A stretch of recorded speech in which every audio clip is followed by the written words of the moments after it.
अस्सलाम वालेकुम dear students. आज हम फर्स्ट ईयर केमिस्ट्री यूनिट 1 में से टॉपिक स्टिचोमेट्री में से जो बोर्ड के पेपर में मुख्तलिफ सवालात आते हैं उनके मतलब पढ़ेंगे। इसके अलावा केमिस्ट्री के किसी टॉपिक के मतलब क्वेश्चन देखने के लिए चैनल में मौजूद प्ले लिस्ट में जाकर फर्स्ट ईयर केमिस्ट्री को सिलेक्ट करें। Define stoichiometry, what are its basic assumption. Stoichiometry की तारीफ करें और इसके जो बेसिक अजम्पशन हैं उनके बारे में लिखें। स्टिचोमेट्री की डेफिनेशन ये है,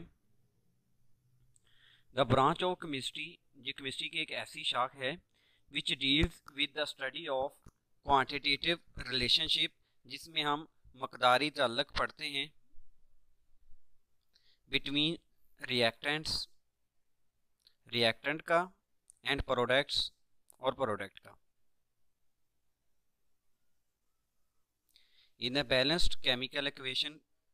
यानी कि केमिस्ट्री की इस शाख में हम बैलेंस केमिकल इक्वेशन में मौजूद रिएक्टेंट और प्रोडक्ट के दरमियान मकदारी ताल्लुक पढ़ते हैं।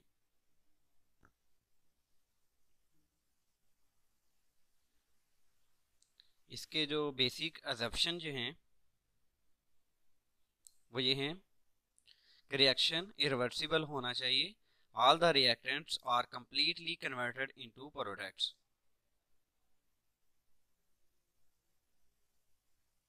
इसके अलावा no side reaction occur, side reaction भी नहीं होना चाहिए, तभी हम सही स्टिचोमेट्री कैलकुलेशन कर सकते हैं। Question number 59, what are stoichiometrics amount. Stoichiometric amount क्या होती हैं। गिव टू एग्जांपल्स, इसकी दो मिसालें दें।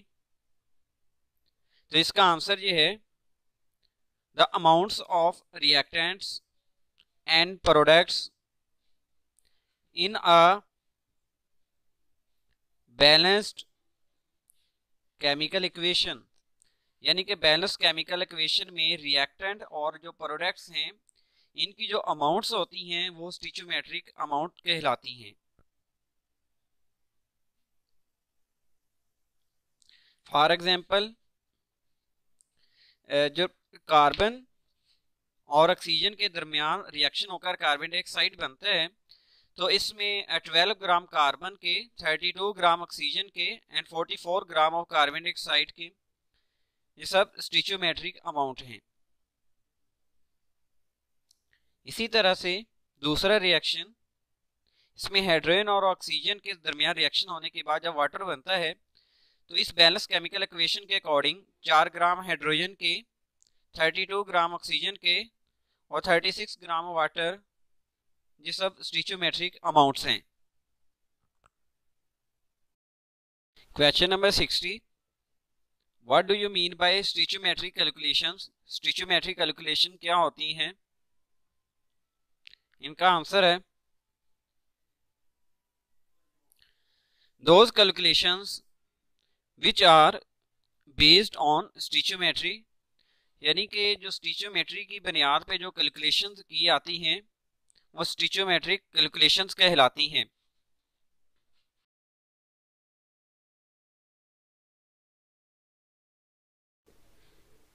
These calculations can be done on the basis of mole and मोल। यानी कि अगर रिएक्टेंट या प्रोडक्ट की एक साइड से मोल का इल्म हो जाए तो हम दूसरी साइड के मोल मालूम कर सकते हैं, mole and mass.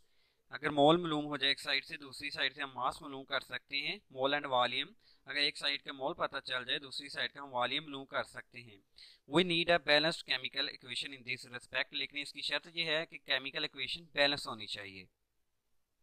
Question number 61, law of conservation of mass has to be obeyed in stoichiometric calculations। हो, जो स्टिचोमेट्रिक कैलकुलेशंस हैं इनमें law of conservation of mass को ओबे किया जाता है। इसको एक्सप्लेन करें। तो इसका आंसर ये है, total mass of reactants must be equal to total mass of product in a chemical reaction.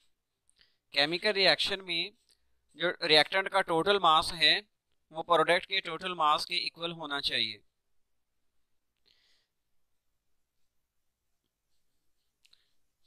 So the calculations can be done for relative amounts of reactant and products in the chemical reaction, ताकि chemical reaction में reactant और product की जो relative amounts हैं उनको calculate किया जा सके।